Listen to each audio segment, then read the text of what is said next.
Mga kapuso, duwa ka grade 7 students sa Banwa, Sampaguita patay matapos na lumos sa Aganan River. Pamilya sang isa sa mga biktima tuman ng kasubo. Ilabi na nga nagahilapit ang Pasko. Si John Sala nakatutok live sa Purok 4, Pavia, Iloilo. John?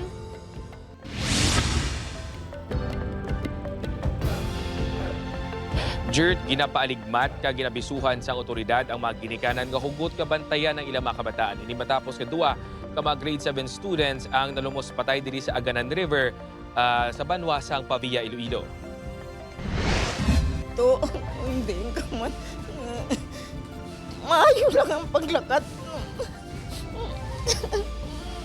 Tuman ka sa buong palaabuton nga Pasko para sa pamilya sa 13 anyos nga grade 7 student nga si Francis bangod ining 11 nga Pasko nga hindi nila makaupod ang mabuon. Masinadyahon kag mapinalangkaon nga bata.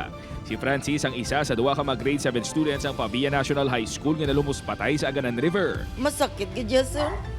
Masakit ka dyan. Kaya haragit ko ya pag ano ya sa dyan sa ospital ya. Tumalipong gani kung siyempre nang kuwan gidya sa akon nga buot nga dana akong bata mo. Nasumalang pa ni Joe na rin ang iya bata kag ang tatlo sini ka mga abyan antes magpaligo sa suba. Sa investigasyon sang Pavia Municipal Police Station nagpaligo ang 4 ka mga estudyante pasado alas 2 kahapon. Una na nga nakataka sa suba ang 2 sa 4 apang si Francis kag si alias Nonoy ang ginapahayag wala na nakabutwa pa.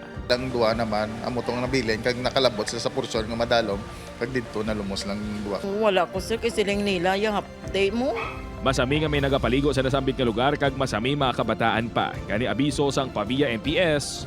Palihog lang kayo remind sa mga bata nga kung mahimo lang nga hindi na magkanto sa mga munang lugar kay hindi man safe para sa ila.